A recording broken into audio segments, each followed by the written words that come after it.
स्तुति गाएं, हम अपने प्रभु की स्तुति गाएं।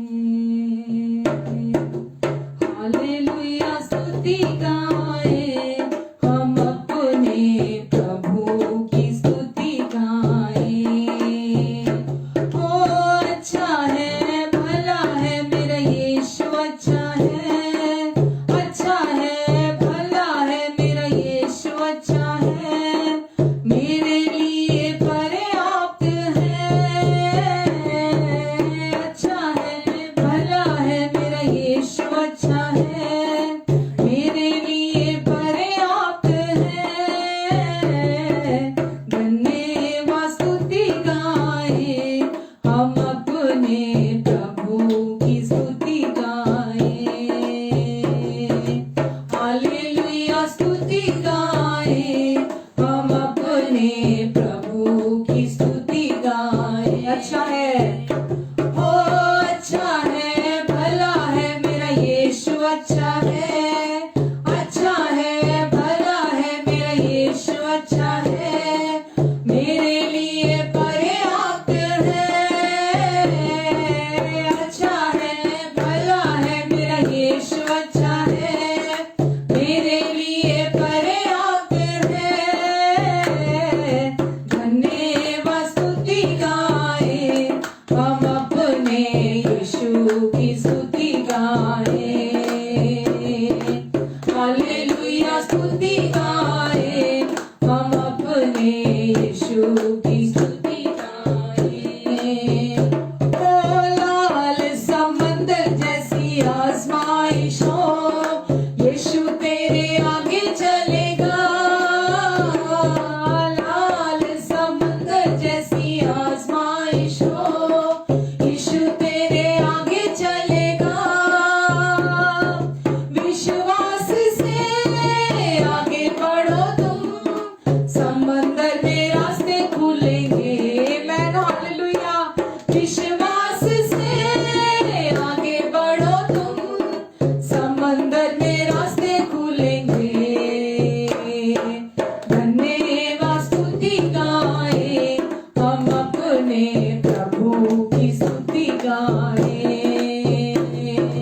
हालेलुया स्तुति गाएं, हम अपने प्रभु की स्तुति गाएं।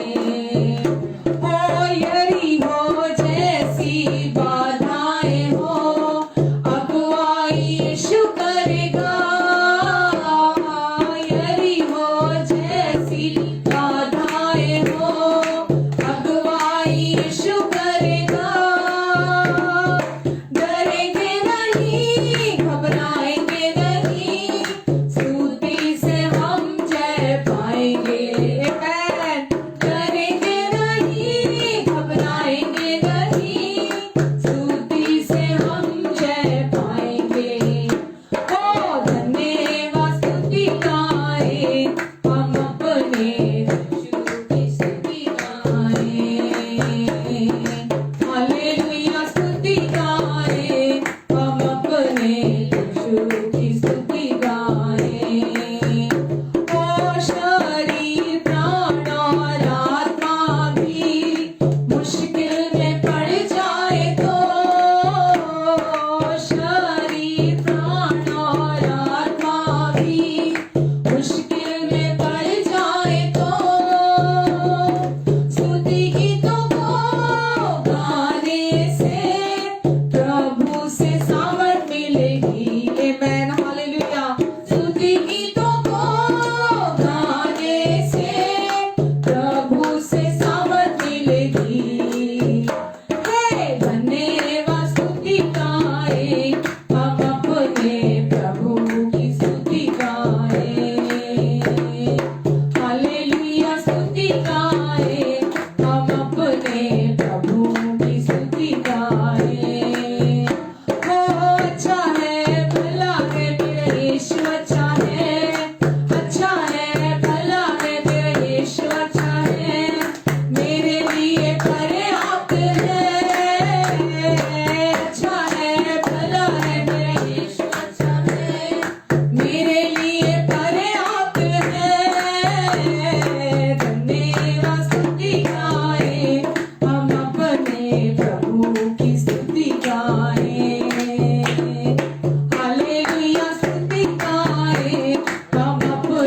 प्रभु की स्तुति गाएं, हम अपने यीशु की स्तुति गाएं, हम अपने प्रभु की स्तुति गाएं, हम अपने प्रभु की स्तुति गाएं।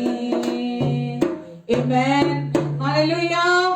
हाँ, हम प्रभु आपको धन्यवाद देते हैं। हम सब प्रभु को धन्यवाद देना चुनते हैं, क्योंकि अच्छा है, भला है, मेरा यीशु अच्छा है, मेरे लिए पर्याप्त है, काफी से बढ़कर है, पर्याप्त है मेरे लिए मेरा प्रभु, क्योंकि अब वो मेरे साथ है। इसलिए मैं हर समय धन्यवाद दूंगा, क्योंकि पिता की भी यही इच्छा है कि हम हर समय उनके पुत्र प्रभु यीशु मसीह के लिए हम उनको धन्यवाद दें। आमेन, हालेलुया। प्रभु का धन्यवाद करूंगा, उसकी संगति में सदा रहूंगा, साथ चलूंगा मैं जय जरूर पाऊंगा, साथ चलूंगा मैं जय जरूर पाऊंगा, प्रभु का धन्यवाद करूंगा, यीशु का धन्यवाद करूंगा, उसकी संगति में सदा रहूंगा, साथ चलूंगा मैं जय जरूर पाऊंगा, साथ चलूंगा मैं जय जरूर पाऊंगा, यीशु का धन्यवाद करूंगा, प्रभु का धन्यवाद करूंगा, यीशु का धन्यवाद करूंगा। मेरी जिंदगी की हर परेशानी में खुल जाता है आशा का द्वार है, मेरी जिंदगी की हर एक परेशानी में खुल जाता है आशा का द्वार, कभी ना डरूंगा, कभी ना हटूंगा, कभी ना डरूंगा, कभी ना हटूंगा, चाहे जान भी देना पड़े, प्रभु का धन्यवाद करूंगा, उसकी संगति में सदा रहूंगा, साथ चलूंगा मैं जय जरूर पाऊंगा, साथ चलूंगा मैं जय जरूर पाऊंगा, यीशु का धन्यवाद करूंगा।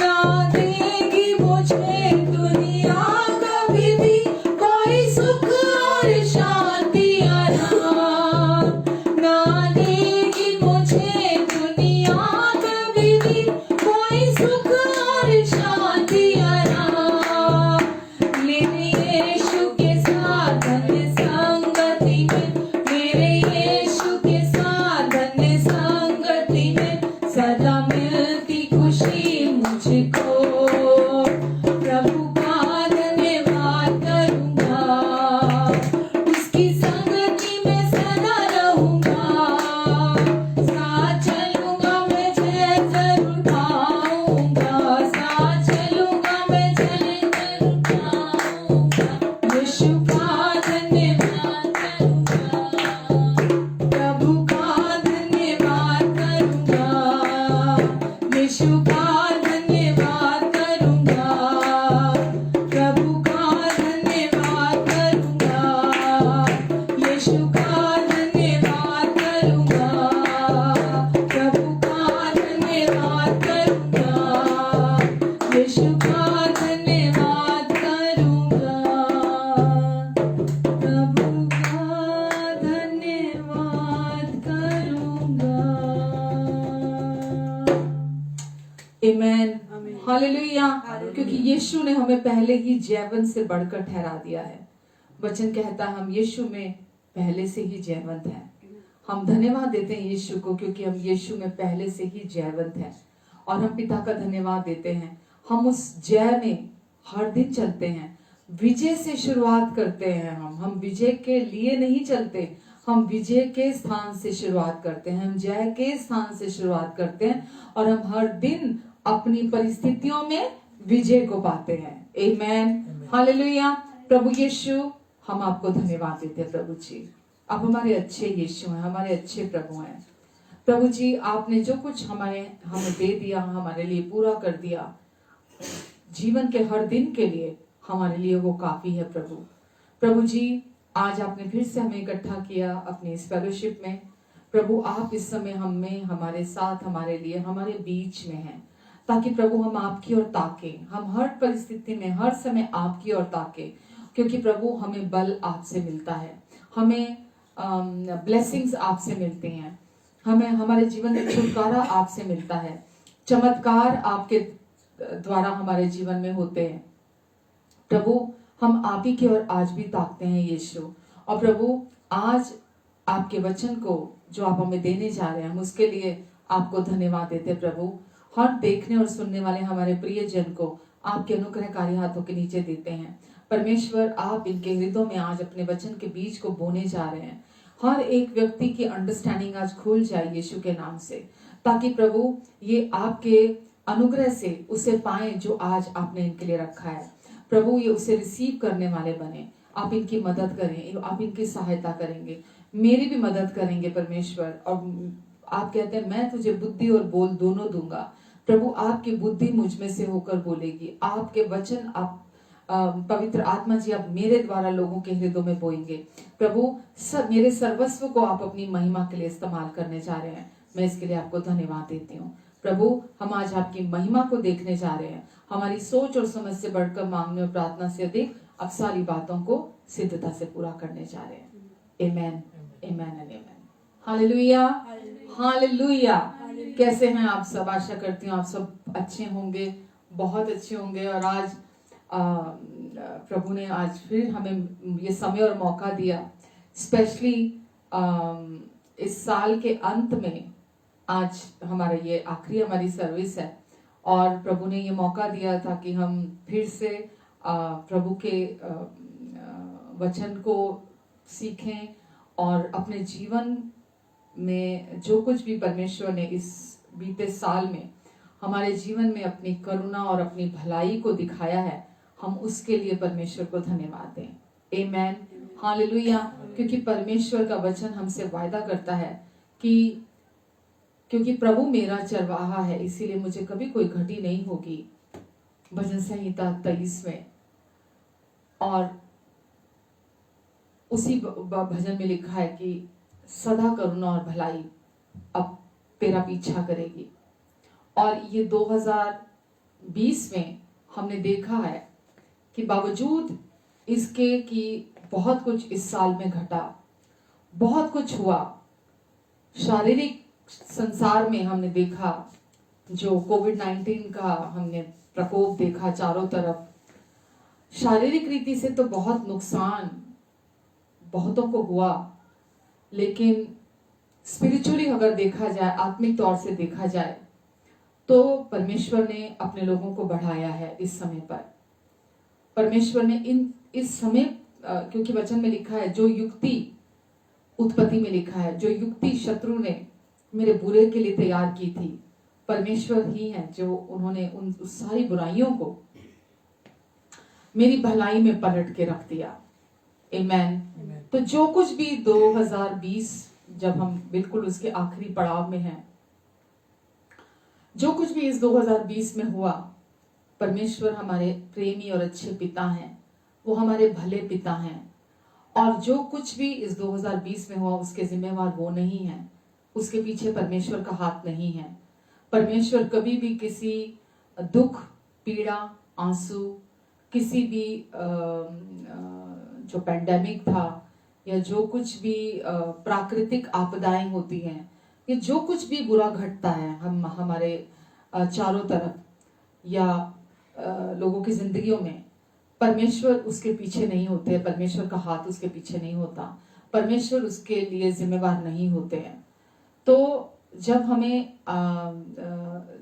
परमेश्वर की समझ हमें बढ़ती है, जब हम परमेश्वर को नजदीक से जानने लगते हैं, तो हम फिर ये आत्मिक तौर पे इन चीजों को समझने लगते हैं कि क्योंकि परमेश्वर हमारे साथ हैं, क्योंकि परमेश्वर हमारे लिए हैं, वो हमारी और हैं।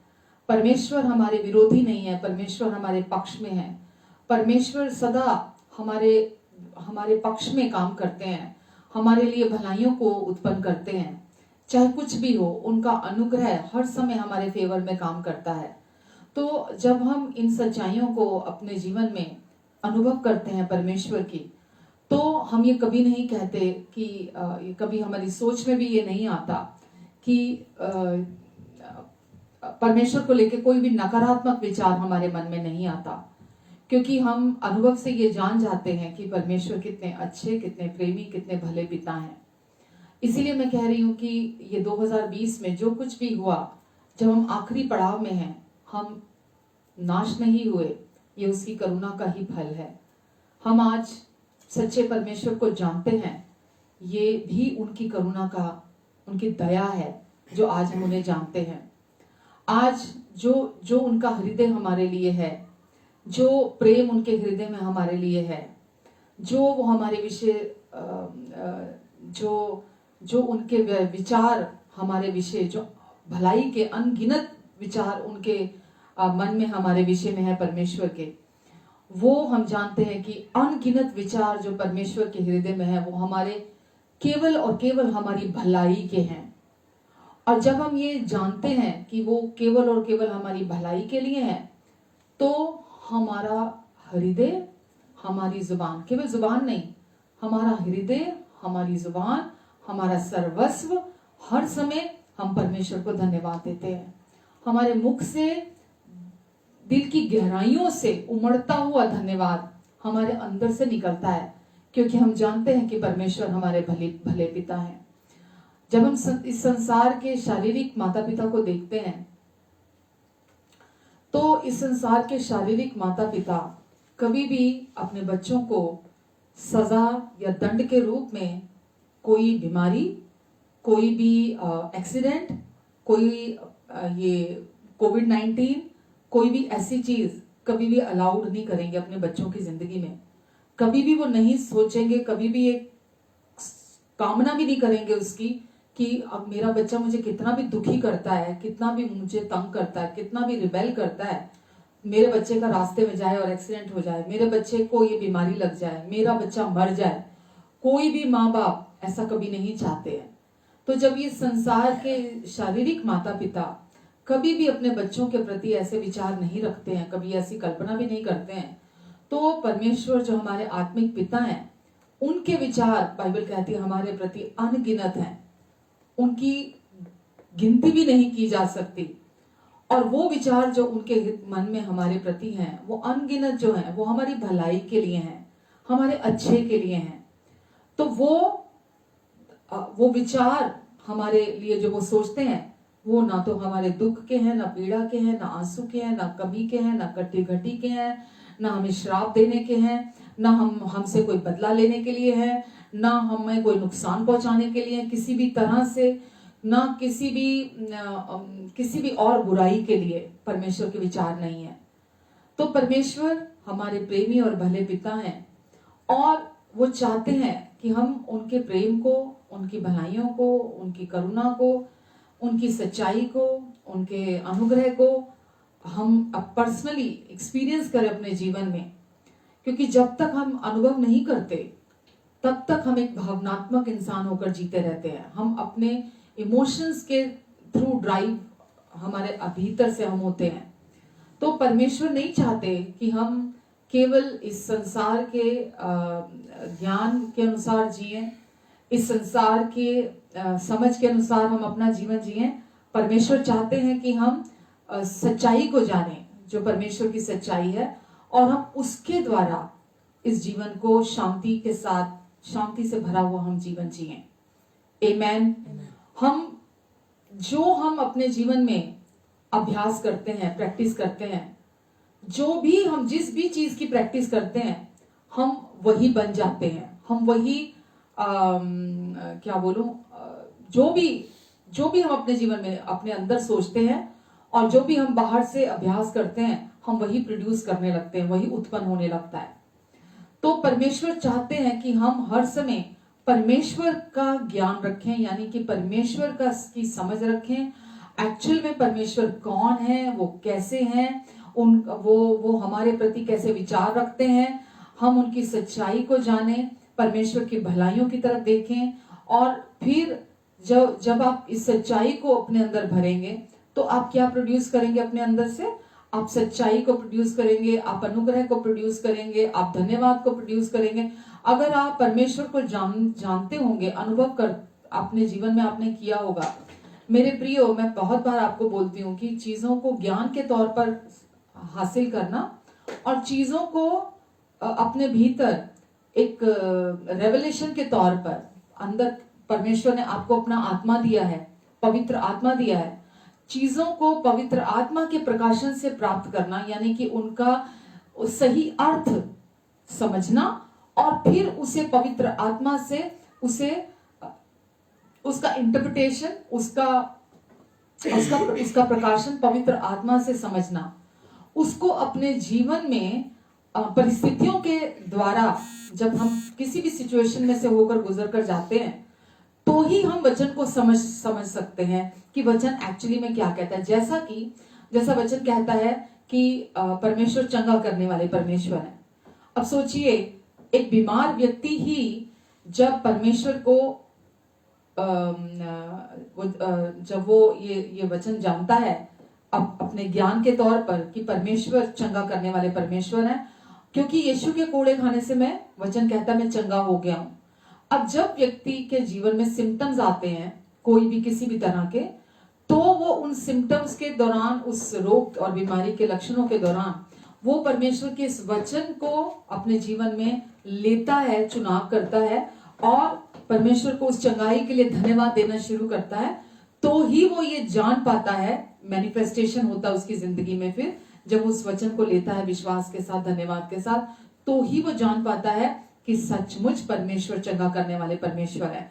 तो ही वो जान पाता है कि कोई भी रोग और बीमारी परमेश्वर की इच्छा नहीं है मेरे जीवन के लिए। परमेश्वर नहीं चाहते कि मैं बीमार होकर जीऊं। परमेश्वर की ओर से कोई रोग नहीं है, परमेश्वर की ओर से कोई भी कमजोरी नहीं है। परमेश्वर नहीं चाहते, परमेश्वर की इच्छा नहीं है। और जब वो उन सारी चीजों का विरोध करता है और फिर परमेश्वर के वचन को लेता है, परमेश्वर को जो कुछ यीशु ने क्रूस पर पूरा कर दिया, क्या पूरा कर दिया? हमारे पापों की कीमत भी पूरी चुका दी और हमारे रोगों की कीमत भी पूरी चुका दी। और फिर जब हम उसके लिए परमेश्वर को धन्यवाद देना शुरू करते हैं, इसीलिए वचन में लिखा है कि हर समय धन्यवाद दिया करो, क्योंकि परमेश्वर की प्रभु यीशु मसीह में हमारे लिए यही इच्छा है कि हम हर समय पिता को धन्यवाद दें। तो जब आप उस क्रूस पर जो चंगाई आपको यीशु ने दे दी, जब आप उसके लिए पिता को धन्यवाद देते हैं, तो वो चंगाई आपके जीवन में मैनिफेस्ट होती है और आपके धन्यवाद को परमेश्वर और अधिकाधिक बढ़ाते हैं। पुराने नियम में, पुरानी वाचा में परमेश्वर ने एक जगह लिखा कि मैं मेरे लोगों के, मुझे ध्यान नहीं है ये शाया में है या यिर्मयाह में है, मैं आपको देख के चेक करके बताती हूँ कि वहां लिखा है कि मैं अपने प्रजा के धन्यवाद को और अधिकाधिक बढ़ाऊंगा। तो परमेश्वर पहले जो कुछ परमेश्वर ने क्रूस पर पूरा कर दिया आपके लिए, जब आप उसके प्रति धन्यवादी होते हैं और आप उस वचन को लेते हैं परमेश्वर के, तो परमेश्वर आपके धन्यवाद को और अधिक बढ़ाते हैं। आमेन। जो थोड़े के लिए परमेश्वर पर निर्भर होता है, थोड़े के लिए परमेश्वर को धन्यवाद देता है, परमेश्वर उसे उस व्यक्ति के लिए मल्टीप्लाई करते हैं। तो जब तक आप परमेश्वर को, चाहे हम वचन में कहते हैं परमेश्वर प्रेम है, हम जानते हैं कि परमेश्वर प्रेम है, जब तक आप उस प्रेम को पर्सनली एक्सपीरियंस नहीं करते अपने जीवन में, तब तक आप भावनात्मक होकर फीलिंग्स में आप अपना जीवन जीते रहते हैं। जब आप परमेश्वर के प्रेम को, जो इस संसार के ज्ञान से परे की बात है, इफिसियों में लिखा है 3 में कि परमेश्वर का वो प्रेम जो इंसानी ज्ञान से परे की बात है, जब आप उस प्यार को अपने जीवन में, अपनी सिचुएशंस में, अपने हालातों में, अपनी परिस्थितियों में, जब आप उस प्यार को एक्सपीरियंस करते हैं, एक्सपीरियंस करने के बाद आप ये जान पाते हैं आप कि सचमुच में परमेश्वर प्रेम है। पहले तो मैं इसे केवल ज्ञान के तौर पर जानता था, ज्ञान के तौर पर मुझे मालूम था, लेकिन जब आप किसी ऐसी परिस्थिति में जहां आपको ठोकर लगती है, जहां आपको आपके अपने रिजेक्ट कर देते हैं, जहां आपको आपके अपने समझते नहीं है, जहां आपको कहीं आप किसी अपने प्रियजन के से चोट लगती है, या कोई आपका प्रियजन आपके जीवन से चला जाता है, किसी रीति से आप उससे अलग हो जाते हैं, जिससे आप सबसे अधिक प्यार करते थे या जो आपके बहुत करीब था, तो उस समय पर भी, ऐसी सिचुएशन में भी जब आप परमेश्वर के पास जाते हैं, जब आप परमेश्वर के प्रेम को अपने लिए समझने लगते हैं, जब आप उस प्रेम की तरफ देखते हैं, उस प्रेम परमेश्वर के, क्योंकि केवल परमेश्वर का प्रेम है जो आपके अंदर के गहरे घावों को वहां तक वो पहुंच सकता है। केवल परमेश्वर का प्रेम है जो आपके भीतर गहरे घावों को मरहम लगा सकता है, क्योंकि वचन कहता है कि परमेश्वर टूटे दिल वालों के करीब रहते हैं और वो ही हैं जो उनके घावों को चंगा करते हैं, यानी उनके घावों पर मरहम लगाते हैं। तो जब तक आप परमेश्वर को, जैसा मैंने संडे को भी कहा कि हमारे लिए सबसे महत्वपूर्ण, सबसे इंपॉर्टेंट है कि हम परमेश्वर कौन है, उनका क्या कैरेक्टर है, उनका चरित्र कैसा है, वो कैसे परमेश्वर है। जब आप उसे अपने लिए पर्सनली जानते हैं और आप अपनी पहचान को, कि अब आप उनमें कौन है, जब आप उसे जानते हैं तो आपको कोई नहीं रोक सकता अपने जीवन में। आप अनस्टॉपेबल हो जाते हैं, आप बढ़ते चले जाते हैं, आपको कोई चीज रुकावट नहीं पैदा कर सकती आपकी जिंदगी में, अगर आपका फोकस परमेश्वर को जानना, परमेश्वर के प्रेम को जानना है। तो क्योंकि जब आप परमेश्वर के प्रेम को जानते हैं, जब आप उसकी ओर फोकस रखते हैं, जैसा मैंने बोला परमेश्वर प्रेम है, परमेश्वर चंगा करने वाले परमेश्वर है, परमेश्वर छुटकारा देने वाले परमेश्वर है, वो हमारे उद्धार करता है, वो हमारा शरण स्थान है, वो हमारा गढ़ है, वो हमारा छुपने का स्थान है। परमेश्वर के विषय में है कि वो कैसे हैं, जब वो हमारी जिंदगी है तो हमें कभी कोई घटी नहीं होगी। परमेश्वर हमेशा हमारे सहायक हैं, वो हमारे साथ हैं। वचन कहता है जब परमेश्वर मेरी ओर है तो मैं किससे डरूं, जब परमेश्वर मेरी ओर है तो मेरा विरोधी कौन हो सकता है। वचन कहता है कि हो सकता है पैदा करने वाली मां मुझे छोड़ दे, लेकिन परमेश्वर कभी नहीं छोड़ेंगे। परमेश्वर का वचन कहता है जैसे मुर्गी अपने बच्चों को अपने पंखों की आड़ में ले लेती है, हर तूफान आंधी से, हर आपदा से उन्हें बचाने के लिए उनके ऊपर अपने पंखों को डाल देती है। बिल्कुल परमेश्वर कहते हैं मैं भी यही चाहता हूं कि मैं भी तुम्हें हमेशा के लिए अपने पंखों की आड़ में ले लूं। तुम मुझ पर विश्वास करो, मुझ पर भरोसा रखो। तो परमेश्वर को जैसा वचन में लिखा है कि परमेश्वर कौन है, वो कैसे पिता है, जब तक आप परमेश्वर को अपने जीवन में एक्सपीरियंस नहीं करते, उस परमेश्वर के चरित्र को, परमेश्वर के व्यवहार को, जैसे वो हैं, तब तक आप अपने जीवन में छुटकारे को नहीं पाते। आप अपने जीवन में, जैसा मैंने अभी पहले कहा, कि आप भावनाओं के चलाए से चलते हैं, आप फीलिंग्स के थ्रू चलते हैं, आप अपनी सांसारिक मन, सांसारिक सोच, सांसारिक विचारों के हिसाब से आप चलते हैं। आप चीजों को कैलकुलेट करते रहेंगे, अपने जो स्वाभाविक मन है आपका, जिसके साथ आप पैदा हुए थे, आपके अंदर अब परमेश्वर ने मसीह का मन रखा है, आप उसमें नहीं चलेंगे। आपके अंदर पवित्र आत्मा है, परमेश्वर ने अपना आत्मा आपको दिया, आप उसके द्वारा नहीं चलेंगे, क्योंकि आपने अभी तक अनुभव ही नहीं किया, परमेश्वर के प्रेम को अनुभव नहीं किया, परमेश्वर के सामर्थ्य को अनुभव नहीं किया, परमेश्वर की बुद्धि को अनुभव आपने नहीं किया, परमेश्वर के मार्ग को अभी तक आपने, जो पवित्र आत्मा का मार्ग है, आपने अभी तक उसको अनुभव नहीं किया। अगर आपने नहीं किया तो आप संसारिक रीति से जिएंगे, आप सांसारिक रीति से चलेंगे, और आप धन्यवादी कैसे होंगे जब तक आपने अनुभव ही नहीं किया परमेश्वर की बातों को, तब तक आप धन्यवादी कैसे होंगे। तो परमेश्वर चाहते हैं कि सबसे पहले हम शुरुआत करें कि हम सबसे पहले परमेश्वर के विषय का ज्ञान रखें।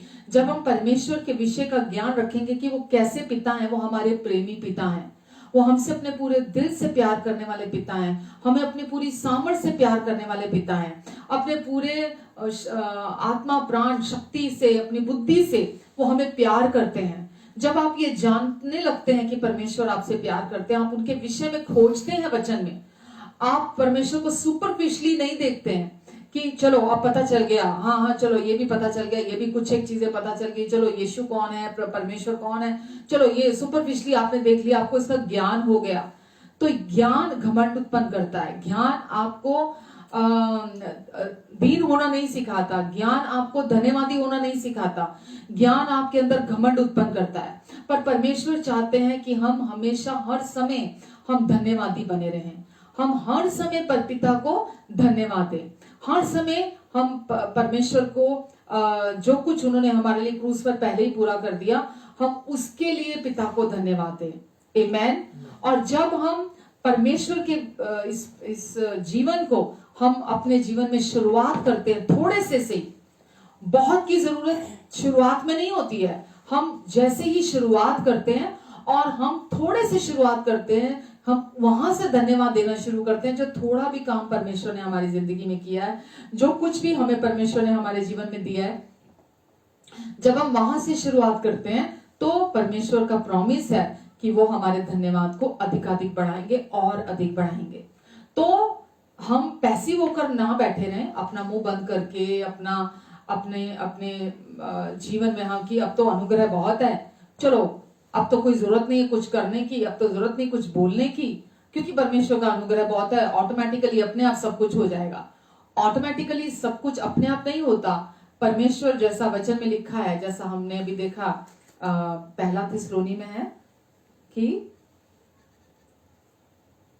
पहला थिस्सलुनियों 5:18 में लिखा है, हर बात में धन्यवाद करो क्योंकि तुम्हारे लिए मसीह यीशु में परमेश्वर की यही इच्छा है। हर बात में धन्यवाद करो, पहला थिस्सलुनियों 5:18, क्योंकि तुम्हारे लिए मसीह यीशु में परमेश्वर की यही इच्छा है। आप सोचिए, परमेश्वर की आपकी जिंदगी से क्या इच्छा है? हर समय धन्यवाद देने की। धन्यवाद देना विश्वास की लैंग्वेज है, विश्वास की भाषा है। जब आप धन्यवाद देते हैं तो आप अपने विश्वास को एक्सरसाइज करते हैं, विश्वास को प्रकट करते हैं जब आप धन्यवाद देते हैं। और वचन कहता है परमेश्वर को क्या चीज प्रसन्न करती है? विश्वास ही परमेश्वर को प्रसन्न करता है। तो जब आप धन्यवाद देते हैं, आपका विश्वास उस समय काम करता है, विश्वास को आप एक्सरसाइज करते हैं और ये परमेश्वर को प्रसन्न करता है और हमारे जीवन में ये चमत्कार को उत्पन्न करने का कारण बनता है। जब आप धन्यवाद देते हैं तो विश्वास काम करता है, जब विश्वास काम करता है तो विश्वास हमारे जीवन में चमत्कार को उत्पन्न करता है। आमेन। ग्रीक भाषा में जो शब्द धन्यवाद के लिए, थैंक्स के लिए इस्तेमाल किया जाता है, वही शब्द अनुग्रह के लिए इस्तेमाल किया जाता है ग्रीक में। कैरिस, दोनों के लिए, धन्यवाद के लिए भी और अनुग्रह के लिए भी एक ही शब्द है, कैरिस। कैरिस शब्द दोनों के लिए इस्तेमाल किया जाता है। तो यानी कि अगर आप अपने जीवन में अनुग्रह को चाहते हैं, अनुग्रह काम करे, तो आपको क्या होने की जरूरत है? आपको धन्यवादी होने की जरूरत है, क्योंकि दोनों के लिए एक ही शब्द है। यानी कि अगर आप धन्यवादी नहीं है तो अनुग्रह काम नहीं कर रहा। तो आपको, जब आप धन्यवादी होते हैं तो आप अनुग्रह को अपने जीवन में काम करने की अनुमति देते हैं। तो इसीलिए परमेश्वर जानते हैं कि हमें हर समय अनुग्रह की जरूरत है। इसीलिए परमेश्वर ने क्या कहा? हर बात में धन्यवाद करो, हर बात में धन्यवाद करो, क्योंकि हर बात में हमें परमेश्वर का अनुग्रह चाहिए, हर बात में हमें परमेश्वर की अनुग्रह की सप्लाई चाहिए। तो परमेश्वर कहते हैं हर बात में धन्यवाद करो क्योंकि तुम्हारे लिए मसीह यीशु में परमेश्वर की यही इच्छा है। आमेन। तो अनुग्रह से भरने के लिए अपने जीवन में अगर आप अनुग्रह की बहुतायत चाहते हैं तो उसके लिए हमें हर समय धन्यवादी होने की जरूरत है। परमेश्वर हम सबसे चाहते हैं कि हम हर समय परमेश्वर को धन्यवाद दिया करें, जबकि हमें हमेशा हमारे जीवन में सही होते, बहुत कुछ हमारे जीवन में सही हो रहा होता है, पर हमें चीजें सही होते हुए भी हमें सही होती दिखाई नहीं देती, क्योंकि हमारी एक नेचुरल टेंडेंसी है कि जो है हमारे पास हम उसको फोकस नहीं करते, जो हजारों चीजें हमारे जीवन में सही हैं, हम उसके लिए उसकी तरफ नहीं देखते। जो एक चीज हमारे जीवन में नहीं है हमारे मुताबिक जैसा हम सोचते हैं, हम उसके हमारा सारा फोकस उस पर चला जाता है। इसीलिए क्योंकि हम बाकी जो हमारे जीवन में सब कुछ सही है, हम उसको फोकस ना करके हम धन्यवाद की आत्मा को नहीं चुनते। हम थैंक्स गिविंग की स्पिरिट को, धन्यवादी होने की आत्मा को हम उसका चुनाव नहीं करते। इसी वजह से क्योंकि हम बाकी जो हजार चीजें हमारे जीवन में सही है, हम उसके लिए क्योंकि हम धन्यवादी नहीं है, इसीलिए हम वो जो एक कमी है हम हमेशा उस पर फोकस बनाकर रखते हैं और हम हमेशा हम धन्यवादी नहीं होते अपने जीवन में। रोमियो 8:28 में लिखा है कि परमेश्वर के लोगों के लिए सारी बातें मिलकर भलाई ही को उत्पन्न करती हैं।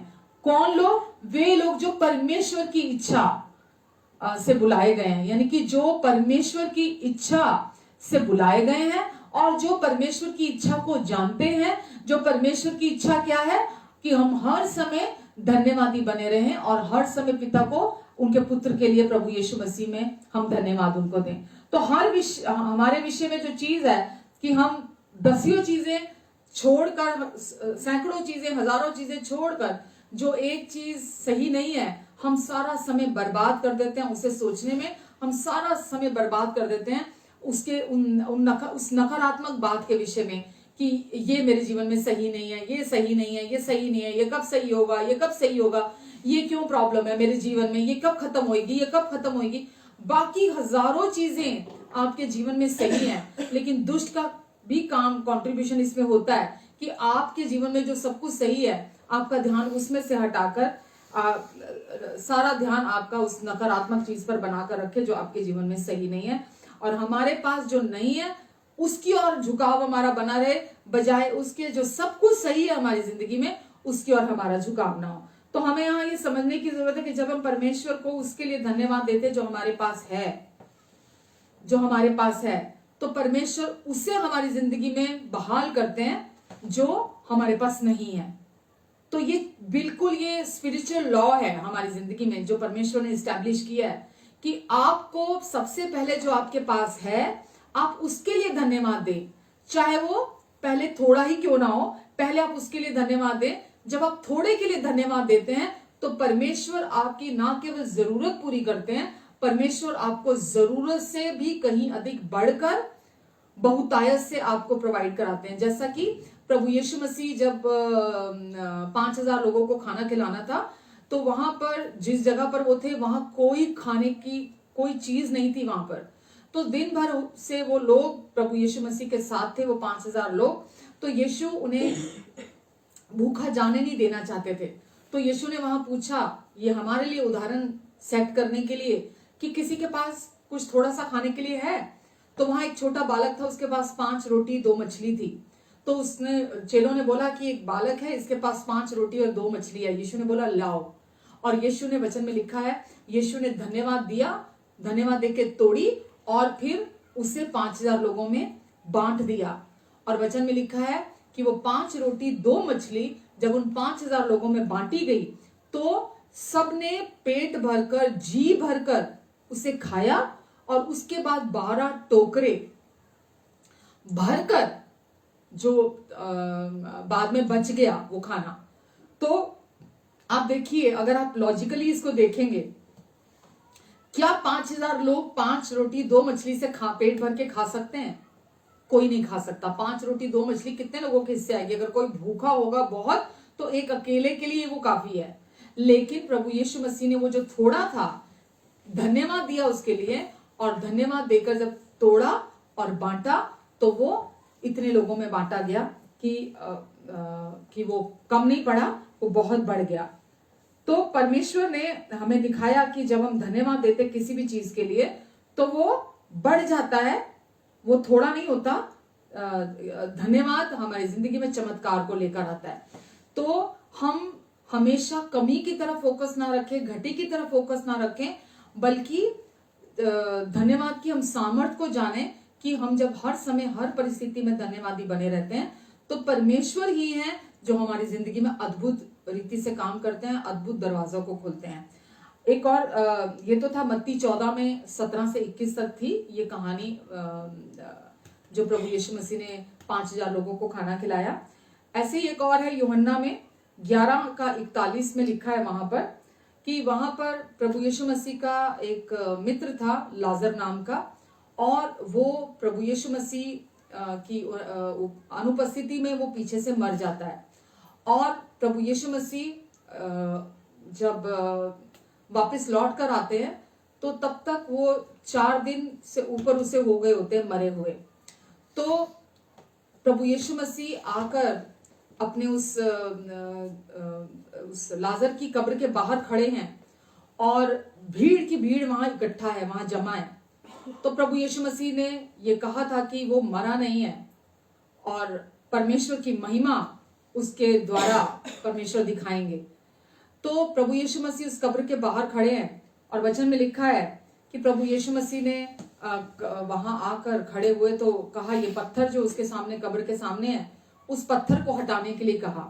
तो लिखा है तब वहां जो लोग थे उन्होंने उस पत्थर को हटाया। फिर यीशु ने आंखें उठाकर कहा, हे पिता, मैं तेरा धन्यवाद करता हूं कि तूने मेरी सुन ली है, और मैं जानता था कि तू सदा मेरी सुनता है। हे पिता, मैं धन्यवाद देता हूं। क्या अभी वो लाजर कब्र के अंदर 4 दिन से अधिक उसको हो चुके हैं, वो अंदर मरा हुआ है। आप जानते हैं कि 4 दिन के मरे हुए इंसान में बदबू आने लगती है, उसके शरीर के सारे सेल मर जाते हैं, उसके अंदर जीवन नहीं बचता, जीवन नहीं रहता।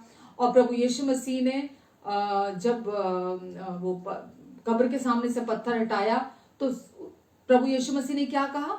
सबसे पहले प्रार्थना की। क्या की प्रार्थना? जिसकी हम आज बात कर रहे हैं। तब उन्होंने उस पत्थर को हटाया। फिर यीशु ने आंखें उठाकर कहा, ये प्रार्थना की, हे पिता, मैं तेरा धन्यवाद करता हूं। सामने क्या है? 4 दिन से अधिक का मरा हुआ व्यक्ति जो कब्र के अंदर है, भीड़ की भीड़ वहां जमा है, और यीशु ने कहा, हे पिता, मैं तेरा धन्यवाद करता हूं कि तूने मेरी सुन ली, और मैं जानता था कि तू सदा मेरी सुनता है। आमेन। तो प्रभु यीशु ने यहां क्या किया? प्रभु यीशु मसीह ने, जब तक वो इस धरती पर थे, प्रभु यीशु मसीह ने धन्यवाद का जीवन जिया। जब तक यीशु थे, यीशु हमेशा धन्यवादी बने रहे। और यीशु ने यहां पर भी यही कहा कि पिता, मैं तेरा धन्यवाद देता हूं और मैं ये जानता हूं कि तू मेरी सुनता है। पिता से कहा। तो अभी जो कुछ यीशु के पास था और जो कुछ यीशु को चाहिए था, जो कुछ था उसके लिए भी यीशु धन्यवादी थे, और जो कुछ चाहिए था अभी उसके लिए भी यीशु ने शुरुआत किससे की? धन्यवाद से शुरुआत की। तो प्रभु यीशु मसीह ने जब धन्यवाद दिया तो हमें वचन में हम देखते हैं कि वहां चमत्कार हुआ। वहां लाजर जो 4 दिन का मुर्दा था, 4 दिन से अधिक का, यीशु ने कहा, हे लाजर, बाहर आ जा। और जैसे ही यीशु ने उसका नाम लेकर उसको बुलाया, ऐसा कहा जाता है कि अगर यीशु नाम नहीं लेते, लाजर कह के नहीं लेते, तो शायद वहां जितने मुर्दे गड़े हुए थे कि तू बाहर आ जा, तो वहां जितने मुर्दे थे वो सारे के सारे बाहर आ जाते। इसीलिए यीशु ने नाम लेकर कहा कि हे लाजर, तू बाहर आ जा। और जैसे यीशु ने ऐसा कहा तो वो जो मुर्दा था 4 दिन का, जो पट्टियों से लपेटा हुआ अंदर कब्र में था, वो उठकर उसी समय बाहर आ गया। तो लोगों ने वहां चमत्कार को देखा। जब 5000 लोगों को खाना खिलाने की बारी आई तो वहां पर भी हमने चमत्कार को देखा कि यीशु ने धन्यवाद दिया, और धन्यवाद देकर जब वो खाना बांटा गया तो लोगों ने पेट भरकर खाया, और उसके बाद 12 टोकरियां बच गई। यहां भी जब प्रभु यीशु मसीह ने धन्यवाद दिया और धन्यवाद देकर जब कहा कि हे पिता, मैं ये जानता हूं कि तू मेरी सुनता है हमेशा, और मैं ये जानता हूं कि तूने मेरी सुन ली है। तो परमेश्वर आपका और मेरा एटीट्यूड क्या चाहते हैं? हमारा एटीट्यूड धन्यवादी हो। हर समय जो हमारे पास पहले से है हम उसके प्रति भी धन्यवादी हो, और जो हमें आगे जीवन में चाहिए हम उसके प्रति भी धन्यवादी बने रहें। जैसा कि आपके जीवन में अगर आपके बैंक में बैलेंस कम है तो अपने एक्सक्यूज मी, अगर आपके अकाउंट में पैसे कम है, बैलेंस कम है, तो ये ना सोचते रहे नेगेटिव, अरे मेरी ये जरूरत कहाँ से पूरी होगी, मेरी ये जरूरत कहाँ से पूरी होगी। आप मेरा तो चेक आने वाला है, मेरी तो ये जरूरत है, मुझे तो शर्मिंदा होना पड़ेगा, मेरी तो बेइज्जती हो जाएगी, मेरे पास इनफ नहीं है, मुझे घर का रेंट देना है, या मेरा ये खर्चा है, मेरा वो खर्चा है। आप नेगेटिव को फोकस ना करें, बल्कि आप धन्यवाद दें परमेश्वर को। जितना भी आपके अकाउंट में है, जितना भी आपके खाते में अभी बैलेंस है, आप उसके लिए परमेश्वर को धन्यवाद दें। जब आप उसके लिए पिता को धन्यवाद देंगे और फिर आप जब धन्यवादी होंगे उसके लिए और जो आपको आगे चाहिए उसके लिए भी, तो परमेश्वर आपकी हर जरूरत को पूरा करेंगे। मुझे याद है कि जब मेरे बेटे की शादी हुई थी 2008 जनवरी में, तो उस समय पर हमारी पेमेंट्स फंसी हुई थी और ऐसा समय आया कि हमारा रिसेप्शन का डे आ गया। और आप विश्वास कीजिएगा, जिस दिन मेरे बेटे की रिसेप्शन थी, हमें ये था कि जिस व्यक्ति ने प्रॉमिस किया है पेमेंट देने का, वो हमें पेमेंट दे देगा और हम सीधा बैंकेट में पेमेंट कर देंगे, क्योंकि उस व्यक्ति ने बहुत कॉन्फिडेंटली हमें प्रॉमिस किया था कि आप चिंता मत करो, मैं आपको जिस दिन आपकी रिसेप्शन है, मैं उसके एक दिन पहले आपको पैसे दे दूंगा।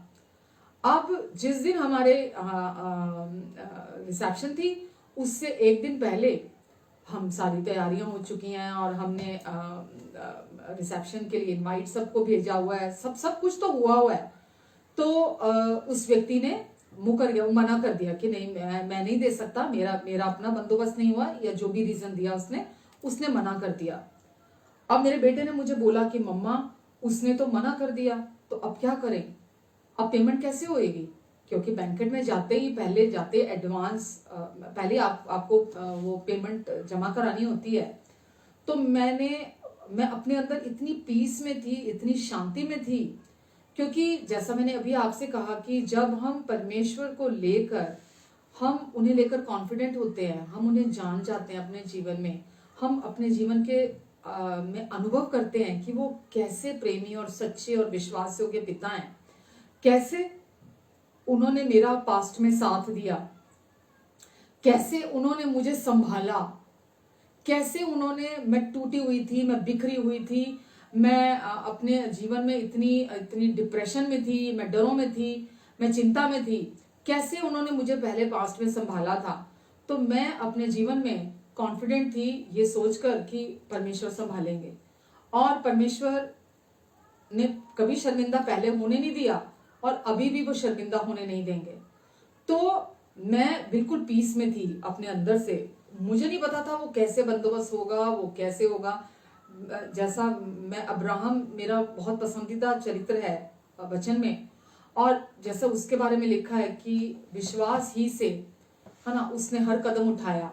वो परमेश्वर ने उसे जिस देश में जाने के लिए कहा वो उधर निकल गया। वो उसने सेकंड थॉट नहीं देता था वो कि परमेश्वर जो उसे कहते थे वो करने के लिए तैयार हो जाता था।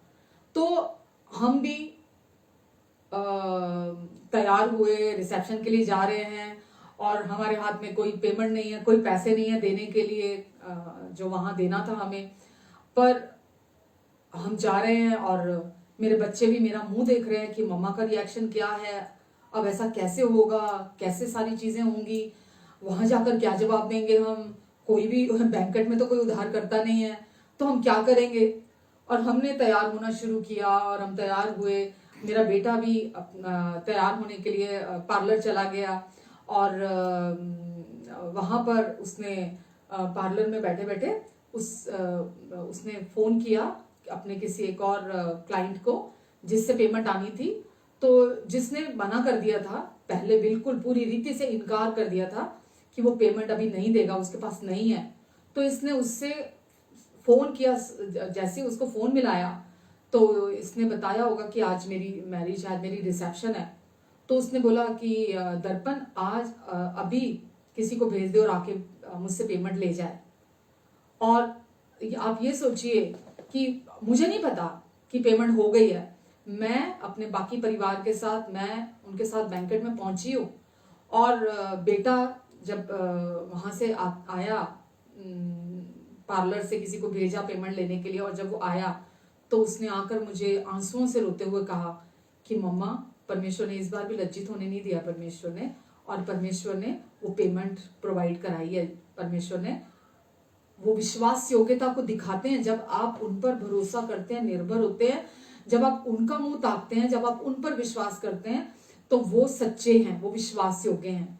और जैसे ही एंटर हुए उनको पेमेंट दी और हमने उस पार्टी को एंजॉय किया।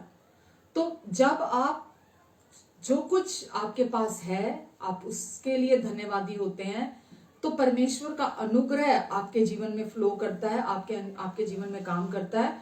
परमेश्वर आपको कभी भी किसी चीज की कमी घटी होने नहीं देते हैं।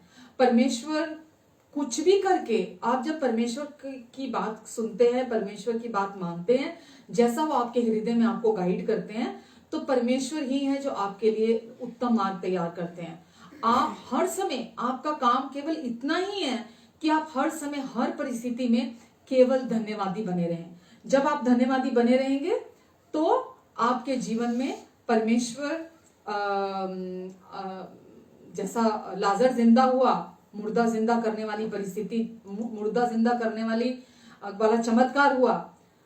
प्रभु यीशु मसीह जब कब्र के बाहर खड़े थे तो आशाहीन होकर नहीं खड़े थे या असंभव सोचते हुए नहीं खड़े थे कि ये कैसे होगा, 4 दिन से अधिक का मुर्दा है तो ये तो पॉसिबल नहीं लग रहा, ये तो होपलेस सिचुएशन है, लग नहीं रहा ये होगा।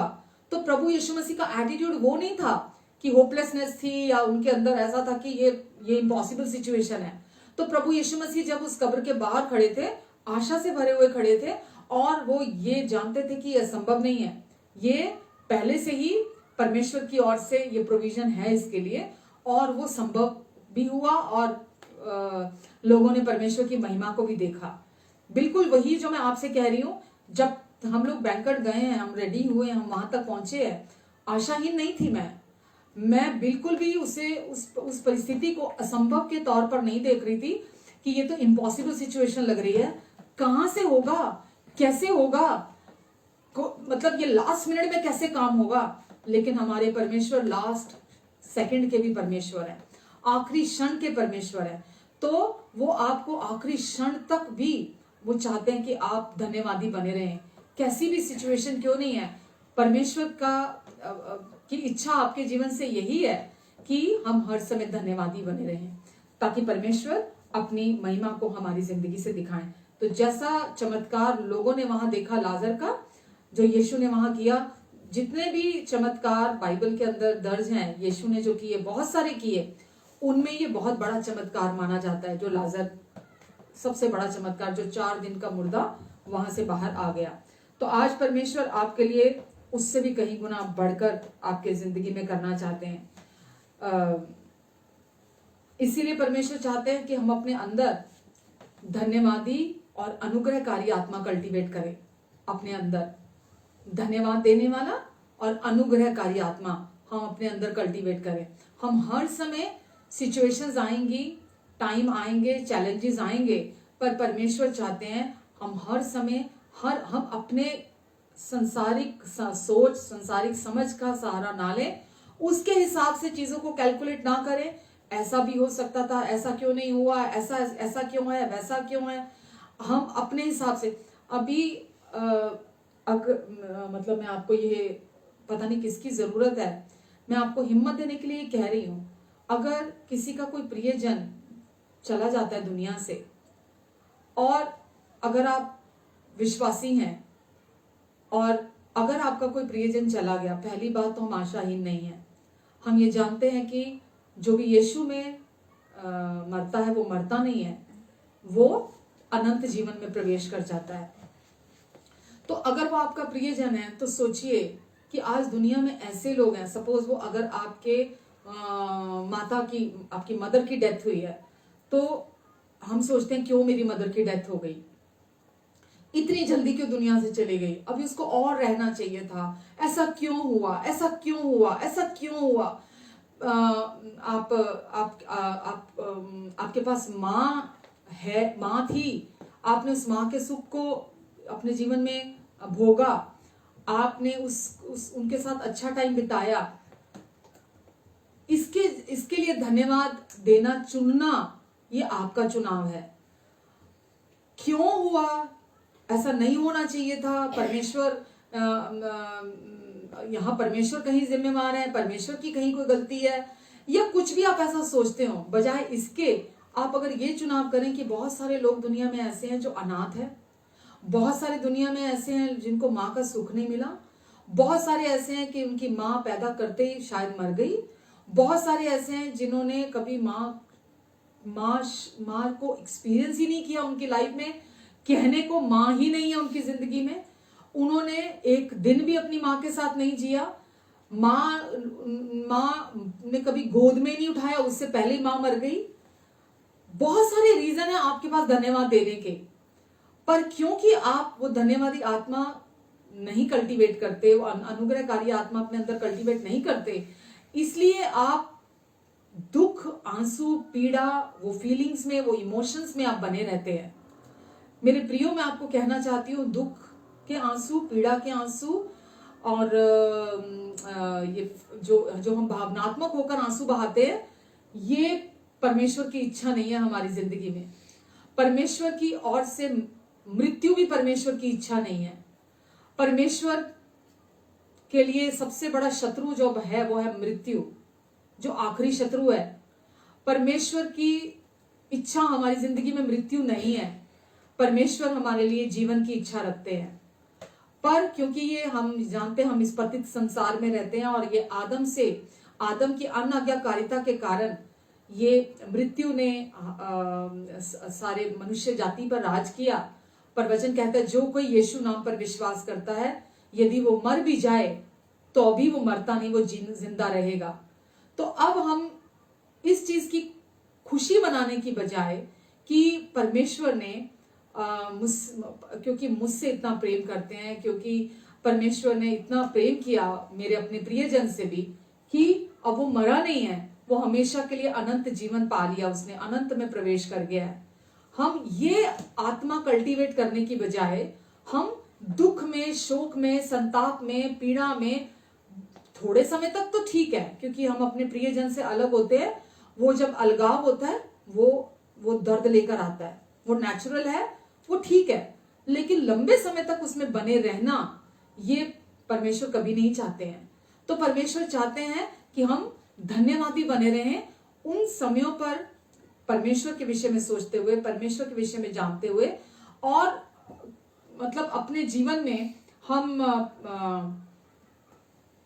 परमेश्वर की भलाइयों को जाने, उसके उपकारों को अपनी जिंदगी में जाने जो अनगिनत हैं हमारी जिंदगी में। और परमेश्वर की इच्छा है क्योंकि कि हम हर समय धन्यवादी बने रहें, हम हर चीज के लिए परमेश्वर को धन्यवाद दें। अपने शरीर के अंगों के लिए हम परमेश्वर को धन्यवाद दें। जो बिगड़ गया है अपना फोकस उस पर ना रखें, बल्कि जो अंग हमारे सही चल रहे हैं, सही काम कर रहे हैं, हम उन अंगों के लिए परमेश्वर को धन्यवाद दें। धन्यवाद दें कि हम किसी हॉस्पिटल में, किसी बेड पे नहीं पड़े हुए, कोई एक्सीडेंट में हमारी टांग टूटी हुई नहीं है, हमारा लिवर अच्छे से काम कर रहा है, हमारी किडनीज अच्छे से फंक्शनिंग कर रही है, हमारा हार्ट अच्छे से फंक्शनिंग कर रहा है, हमारा ब्रेन अच्छे से फंक्शनिंग कर रहा है, हमारी वोकल कॉर्ड अच्छे से फंक्शनिंग कर रही है, हम पलके झपक पाते हैं, हम उसके लिए परमेश्वर को धन्यवाद दें। हम अपने शरीर में खुद अपने हाथ से, हम इचिंग होती है जब, खारिश होती है तो हम खारिश कर पा रहे हैं, हम परमेश्वर को धन्यवाद दें, हमारे हाथ सही सलामत है, हम अपने पैरों से चल पाते हैं, हम सुबेरे बिना सहारे के बिस्तर से उठ के खड़े हो जाते हैं, हम परमेश्वर को धन्यवाद दें उसके लिए। हमारे पास अनेकों कारण है परमेश्वर को धन्यवाद देने के लिए, बजाय इसके कि हम जो नहीं है हमारे इस समय जीवन में, उस पर अपना ध्यान देने के हम परमेश्वर को धन्यवाद देने का चुनाव करें। आमेन। परमेश्वर को उनकी उपस्थिति के लिए, उनके अनुग्रह के लिए, जो हमारे जीवन में हर क्षेत्र में इतना अंतर लेकर आता है, हम उसके लिए परमेश्वर को धन्यवाद दें। परमेश्वर की प्रेजेंस 24/7 अब आपके अंदर है, उसके लिए परमेश्वर को धन्यवाद दें। परमेश्वर आपके साथ है और उनका अनुग्रह आपके लिए बहुत है, काफी है, उसके लिए हम परमेश्वर को धन्यवाद दें। जब हम चुनाव करते हैं, धन्यवाद देना भी चुनाव करना है। मेरे प्रियो, शत्रु नहीं चाहता आप धन्यवादी बने रहें, वो हमेशा चाहेगा आप कुड़कुड़ाते रहें, आप चिंता के शब्द बोलते रहें, आप नकारात्मक चीजों को फोकस करें, आप नकारात्मक बातें अपने मुंह से बोलते रहें। पर परमेश्वर कहते हैं कि हम हर समय धन्यवादी बने रहें। जो यहां भरा होता है वही हमारे मुंह से निकलता है। तो जो हम यहां अपने अंदर परमेश्वर के विषय सोचेंगे, परमेश्वर के विषय का ज्ञान रखेंगे, वही हमारे मुंह से निकलेगा।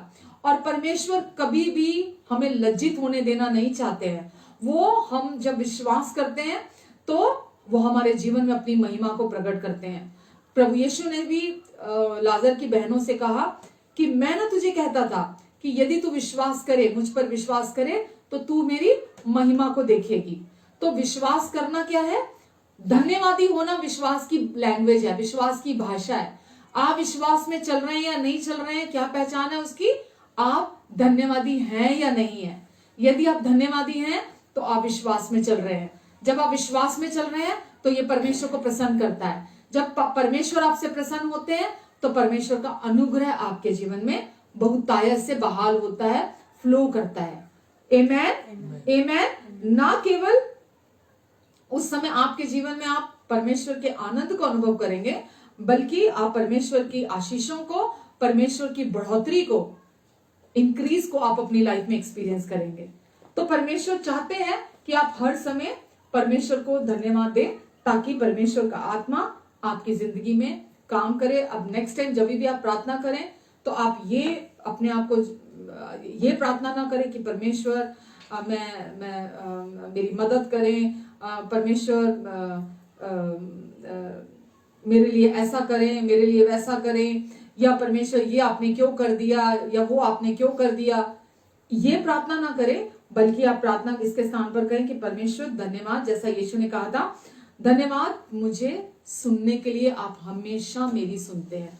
और फिर कहें क्योंकि आप हमेशा मेरी सुनते हैं, इसीलिए आज भी जब मैंने प्रार्थना की है, मैं विश्वास करता हूं और मैं धन्यवाद देता हूं कि आपने मेरी प्रार्थना सुन ली है। आमेन। आपने मेरी प्रार्थना सुन ली है और मैंने जो मांगा था वो मैंने पा लिया है। और जब आप परमेश्वर को इन थोड़ी चीजों के लिए धन्यवाद देते हैं तो वो थोड़ा भी परमेश्वर आपके जीवन में मल्टीप्लाई कर देते हैं, बहुगुणित कर देते हैं, और आपके लिए वो असंभव परिस्थितियां भी पलट के परमेश्वर अपनी महिमा को आपके जीवन में दिखाते हैं, परमेश्वर के प्रावधान को। और जो आपके अंदर परमेश्वर का जीवन है वो आपके अंदर से बहता है। तो इस 2020 में हमने जो कुछ भी अपने जीवन में अनुभव किया, हो सकता है आपने कोई अपने प्रियजन को खोया हो सकता है कि आपके साथ कुछ और ऐसा कुछ घटा हो जो बहुत ही अप्रिय हो, या जो आपने सोचा भी ना हो, जो आपके साथ जो नहीं होना चाहिए था। पर मैं आज आपको उत्साहित करना चाहूंगी कि जो है अभी आपके पास, आप उस पर अपना फोकस करें। जो अभी है आपके हाथ में, आपके इर्द गिर्द जो कुछ है आपके पास, आप उसके लिए परमेश्वर को धन्यवाद दें। क्योंकि वचन में जैसा मैंने अभी कहा, हर समय धन्यवाद हम दें, क्योंकि परमेश्वर की प्रभु यीशु मसीह में हमारे लिए यही इच्छा है। परमेश्वर अपना प्रोविजन आपकी तरफ बहाल करना चाहते हैं। परमेश्वर अपने अनुग्रह की बढ़ती को आपकी तरफ बहाल करना चाहते हैं, आपकी तरफ प्रवाहित करना चाहते हैं। और परमेश्वर चाहते हैं कि आप हर समय परमेश्वर को जो कुछ उन्होंने यीशु मसीह में पहले ही आपके लिए प्रोवाइड करा दिया, उसके लिए आप धन्यवाद दें। और क्योंकि अब परमेश्वर आपके प्रेमी पिता हैं, आपसे पूरे दिल से प्यार करते हैं, प्रभु यीशु मसीह के क्रूस पर पूरा हुए कार्य के कारण परमेश्वर आपसे पूरी रीति से प्रसन्न है। और अब परमेश्वर चाहते हैं कि आप, क्योंकि उन्होंने आपके लिए पहले ही सब कुछ पूरा कर दिया है, परमेश्वर चाहते हैं आप परमेश्वर को, वो प्रेमी पिता हैं, उसके तौर पर एक्सपीरियंस करें अपनी लाइफ में। आप परमेश्वर को, वो चंगा करने वाले परमेश्वर हैं, आप अपने जीवन में चंगा करने वाले परमेश्वर को पर्सनली एक्सपीरियंस करें कि सचमुच परमेश्वर ने जो वचन में कहा है वो सच्चाई है। परमेश्वर आपको हर रोग, हर बीमारी से छुटकारा दिलाएंगे।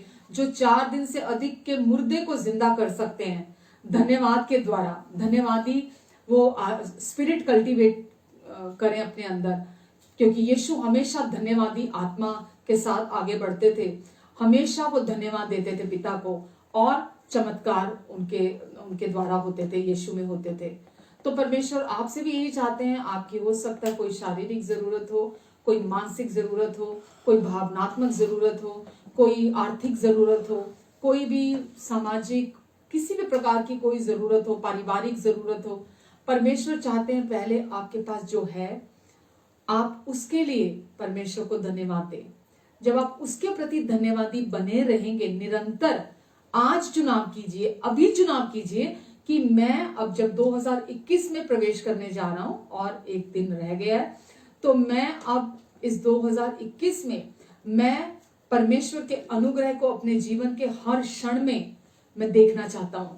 हर सेकंड में, हर दिन मैं इस अनुग्रह की सप्लाई को अपने जीवन में बहुतायत से चाहता हूं, और मैं धन्यवादी बना रहूंगा अपने जीवन के हर हालात में, हर परिस्थिति में।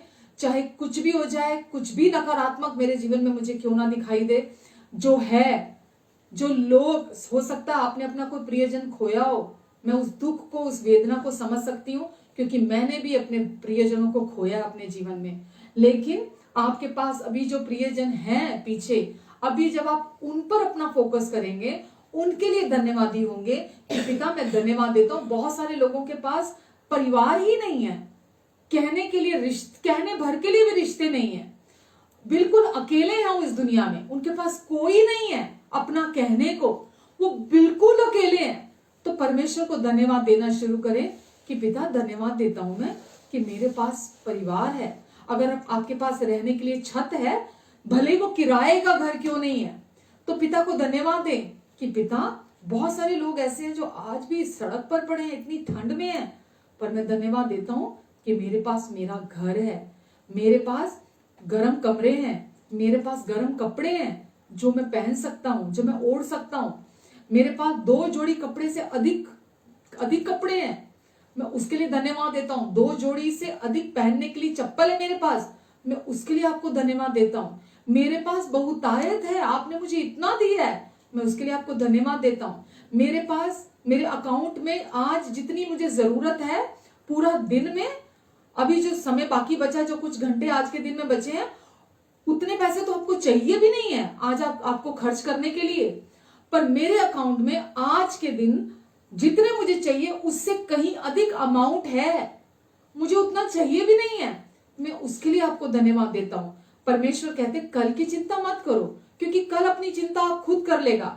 आज अनुग्रह बहुत है आज के लिए, जब कल नया दिन आएगा अनुग्रह और अधिक होगा। तो हम आज के लिए धन्यवाद दें। एक समय पर एक दिन जिए, एक समय पर एक क्षण जिए, एक समय पर एक कदम चले। ये इतना गहरा है। परमेश्वर ने मुझे इस, जो मैं आपको ये कह रही हूं, तीनों चीजें, ये मैं गहराई से समझती हूं।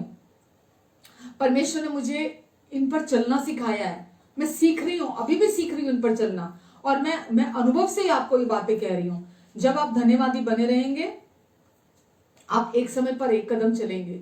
आप पास्ट में जो कुछ भी हुआ आप उसके लिए भी धन्यवादी होंगे, प्रेजेंट के लिए भी धन्यवादी होंगे, और आने वाले कल में जो आपको जरूरत है आप आज ही उसके लिए परमेश्वर को धन्यवाद देंगे।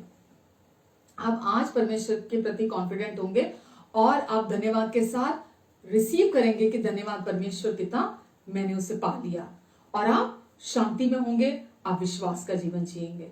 तो परमेश्वर चाहते हैं हम धन्यवादी और अनुग्रहकारी आत्मा अपने अंदर कल्टीवेट करें, उत्पन्न करें अपने अंदर, और अभ्यास करें। आप जो अभ्यास करते हैं आप वही बन जाते हैं। अगर आप प्रतिदिन कुड़कुड़ाने वाले बनेंगे, कुड़कुड़ाने का अभ्यास करेंगे, तो कुड़कुड़ाते ही रह जाएंगे आप। अगर आप प्रतिदिन धन्यवादी बने रहेंगे तो आप धन्यवाद ही उत्पन्न करेंगे। अगर आप प्रतिदिन क्रोध क्रोध क्रोध क्रोध क्रोध क्रोध क्रोध क्रोध में बने रहेंगे तो आप क्रोध को ही उत्पन्न करने वाले बन जाएंगे।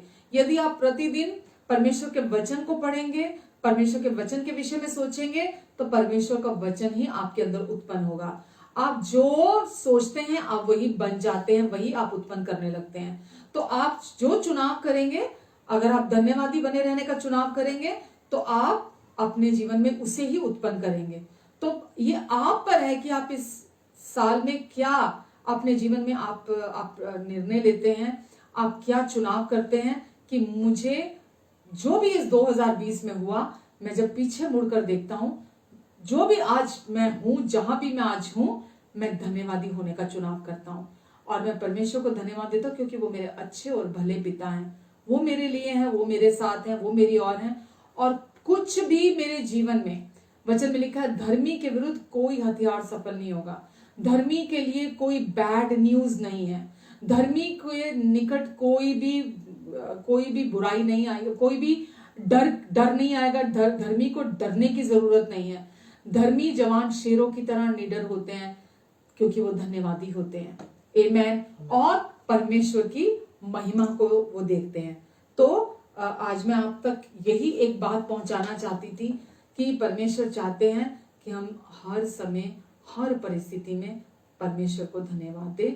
उस थोड़े के लिए जो आज हमारे पास है, हम उसके लिए पहले धन्यवाद देना शुरू करें। परमेश्वर से प्रार्थना करें, परमेश्वर मेरी आंखें खोले आप, ताकि जो मेरे पास है मैं उसे एक्नॉलेज कर पाऊं। जो मेरे पास है परमेश्वर, मैं उसके प्रति पहले आभारी हो जाऊं। जो मेरे पास है मैं उसके प्रति धन्यवादी हूं। जो मेरे पास है मैं पहले उसके लिए आनंदित हो जाऊं। मेरे पास जो है मैं पहले उसके प्रति आपको धन्यवाद दूं जो मेरे पास है, और मैं उसको जीऊं जो मेरे पास है। जब तक आप धन्यवादी नहीं होंगे, आप उसका आनंद नहीं उठा पाएंगे। तो सबसे पहले आप धन्यवादी होंगे, तभी आप उसका आनंद उठा पाएंगे। अगर आप धन्यवादी नहीं होंगे तो आप हर समय दुखी रहेंगे, हर समय परेशान रहेंगे, हर समय डिप्रेशन में रहेंगे, हर समय होपलेसनेस की सिचुएशन में बने रहेंगे।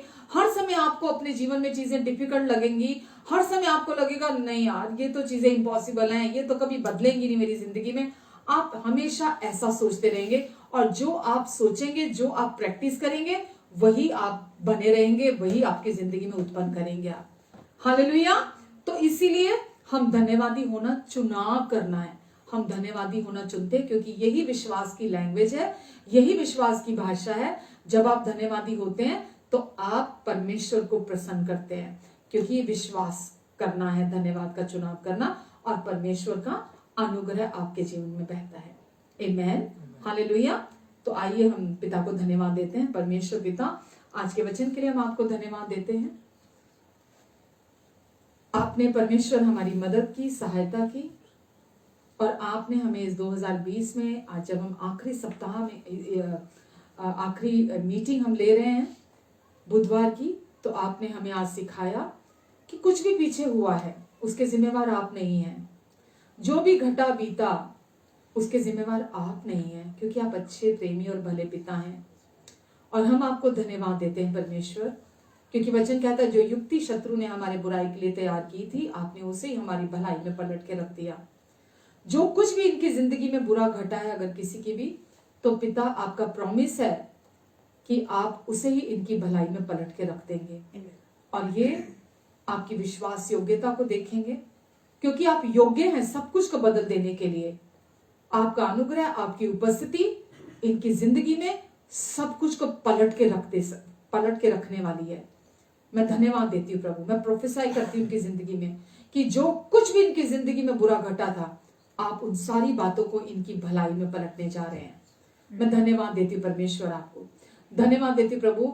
और ये हर दिन जब आपके वचन में बने रहेंगे, हर दिन आपको जानेंगे, हर दिन आपके विषय में जानेंगे, आपको पर्सनली जानेंगे, आपकी फेलोशिप में बने रहेंगे, आपके साथ एकता में बने रहेंगे। प्रभु ये अद्भुत चीजों को एक्सपीरियंस करेंगे यीशु के नाम से। आमीन, आमीन, आमीन। God bless you all.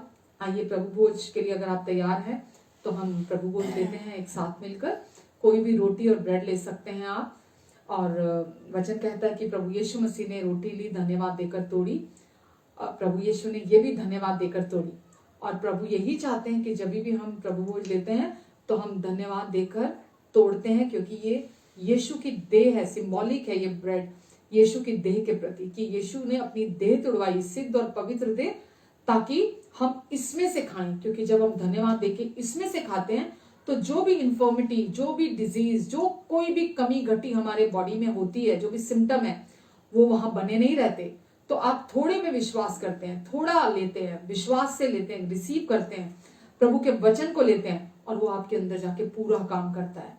तो हम धन्यवाद देते हैं कि प्रभु आपने अपनी देह तोड़वाई ताकि कोई रोग, कोई बीमारी, किसी कमजोरी की वजह से हमें अपनी देह तोड़वानी ना पड़े, हम जवानी को एक्सपीरियंस करें और हम लंबी आयु जी कर जाएं। इसीलिए हम धन्यवाद के साथ प्रभु के इस देह में से खाते हैं। आइए और प्रभु के इस नई वाचा के प्याले में से पीते हैं जो हमारे लिए बहाया। प्रभु ने कहा मेरे क्रूस की मृत्यु को स्मरण करते हुए तुम सदा ऐसा किया करना। तो हम प्रभु के क्रूस की मृत्यु को स्मरण करते हैं, ये नई वाचा के प्याले में से हम पीते हैं।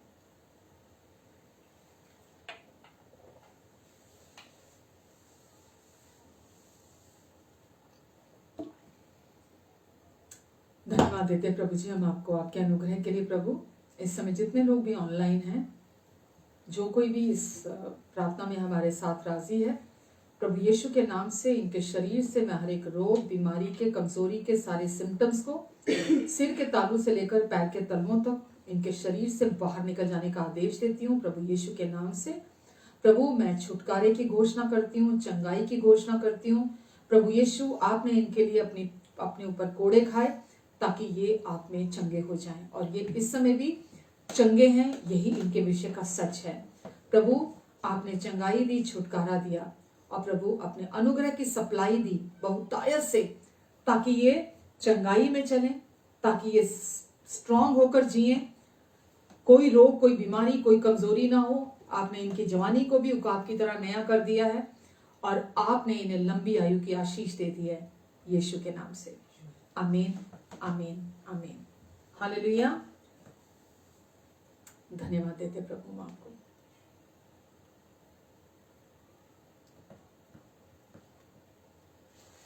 उद्धार है, चंगाई है, रिहाई है यीशु नाम। उद्धार है, चंगाई है, रिहाई है यीशु नाम। यीशु नाम, यीशु नाम, यीशु नाम, यीशु नाम। जय यीशु नाम, जय यीशु नाम, जय यीशु नाम, यीशु नाम। सब गाए हम जय यीशु नाम, जय यीशु नाम, जय यीशु नाम, यीशु नाम। मिल गाए हम जय यीशु नाम, जय यीशु नाम, जय यीशु नाम, यीशु नाम।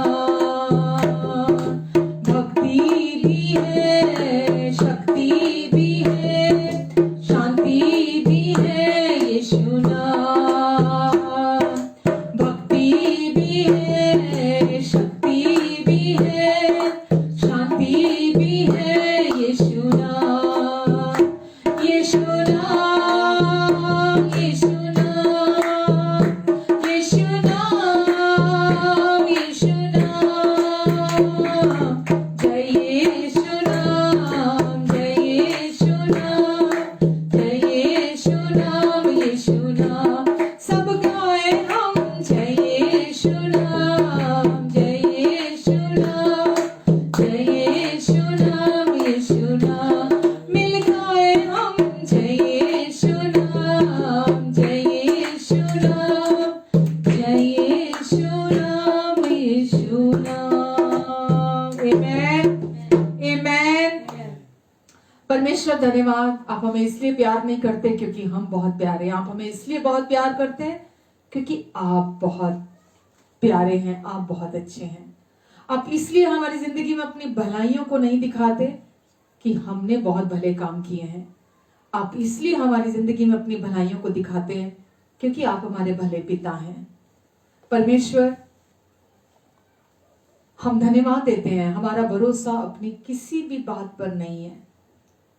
आप प्रेमी हैं, आप अच्छे हैं, आप भले पिता हैं, और जब तक आप हमारे जीवन में हमारे प्रभु हैं, हमारे जिंदगी में आपके प्रेम, आपकी अच्छाई, आपकी भलाइयों की कोई कमी हमें नहीं है। हम धन्यवाद देते हैं परमेश्वर, इसीलिए हम आपकी ओर ताकते हैं, क्योंकि हमारे जीवन की सप्लाई, हमारा प्रोविजन, उसका जरिया सिर्फ आप हैं यीशु, और हमें कभी कोई घटी नहीं होगी। धन्यवाद प्रभु जी, धन्यवाद यीशु। अपने सभी प्रियजनों को और इनके आगे परिवार के लोगों को आपके अनुग्रहकारी हाथों के नीचे देती हूँ। पिता, आप इन सब पर अपना अनुग्रहकारी हाथ बनाकर रखेंगे, इनके आने और जाने पर अपनी आशीष को देंगे, इनके मुख पर अपने मुख के तेज को चमकाएंगे। ये जहां भी जाएंगे परमेश्वर आपकी महिमा को देखेंगे। इन्हें कभी किसी रीति से लज्जित होना नहीं पड़ेगा, क्योंकि इन्होंने आप पर विश्वास किया है। परमेश्वर, जो आप वचन कहता है, जो यीशु पर विश्वास करता है वो कभी किसी रीति से लज्जित नहीं होता, वरन वो आपकी महिमा को देखता है। जितनों ने आपकी ओर मुंह किया सबने ज्योति पाई, किसी के मुंह को आज तक आपने काला होने नहीं दिया। प्रभु, ये हमने अनुभव किया अपने जीवन में कि आपने कभी हमारे मुंह को काला होने नहीं दिया। हमारे चेहरे हमेशा रोशन रहते हैं आपकी ग्लोरी से। हम धन्यवाद देते हैं प्रभु आपको। परमेश्वर, इनकी हर जरूरत को आप अपनी महिमा के उस धन से जो मसीह यीशु में है आप पूरी करेंगे। इनके पास हर समय सब कुछ की आपके अनुग्रह से बहुतायत रहेगी।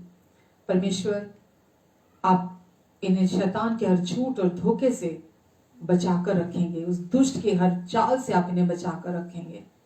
आप अपने पंखों की आड़ के नीचे, परों के नीचे इन्हें कवर करके रखेंगे, अपने लहू के नीचे इन्हें छिपा कर रखेंगे। आप कहते कोई भी विपत्ति तुझ पर नहीं पड़ेगी, कोई भी दुख तेरे डेरे के निकट नहीं आएगा, क्योंकि तूने जो परम प्रधान को अपना धाम मान लिया है और सर्वशक्तिमान को अपना परमेश्वर माना है। धन्यवाद परमेश्वर, ये हमेशा आपकी कवरिंग के नीचे, आपके पंखों की आड़ के नीचे, परों के नीचे बने रहेंगे। आपकी महिमा इनमें से प्रकट होगी, आपकी रोशनी इनके द्वारा चमकेगी, आपके प्रेम की सुगंध चारों तरफ इनके द्वारा महकेगी। आपके अनुग्रहकारी शब्द इनके मुख से शहद की तरह टपकेंगे। आपका जीवन इनमें से बहेगा, बहाल होगा। दूसरे लोग पिता आपको इनके द्वारा जान पाएंगे। परमेश्वर, आपका अनुग्रह और शांति इनके जीवन में मल्टीप्लाई होता चला जाए प्रभु यीशु के नाम से, और ये आप में दिन प्रतिदिन बढ़ते चले जाएं। धन्यवाद प्रभु, धन्यवाद Yeshu. Amen, amen and amen. Hallelujah, God bless you. And परमेश्वर आपसे बहुत प्यार करते हैं, मैं भी आपसे बहुत प्यार करती हूँ। परमेश्वर आपके साथ हैं। अपना ध्यान रखें, अपनों का भी ध्यान रखें, और आपको आने वाले नए साल के लिए भी बहुत सारी शुभकामनाएं। और प्रभु इस आने वाले नए साल में भी आपको संभाल के रखेंगे। वो विश्वास योग्य परमेश्वर है, अभी तक संभाला है, आगे भी संभाल कर रखेंगे। बस परमेश्वर इतना चाहते हैं कि आप हर समय धन्यवादी बने रहें, ताकि आप इस आने वाले नए साल में धन्यवाद के साथ प्रवेश करें। हर समय परमेश्वर को हर परिस्थिति में हम धन्यवाद दें, ताकि परमेश्वर बिना रुके हमारी जिंदगी में अपने अनुग्रह को बहाल कर पाए। उनका अनुग्रह हर समय हमारी ओर बह रहा है। परमेश्वर चाहते हैं हम उनकी मदद, हम शांति से विश्राम में बने रहते हुए, बैठे रहते हुए और धन्यवाद देते हुए हम मदद करें, ताकि वो अनुग्रह हमारे जीवन में काम कर सके। Amen. Thank you very much. God bless you all.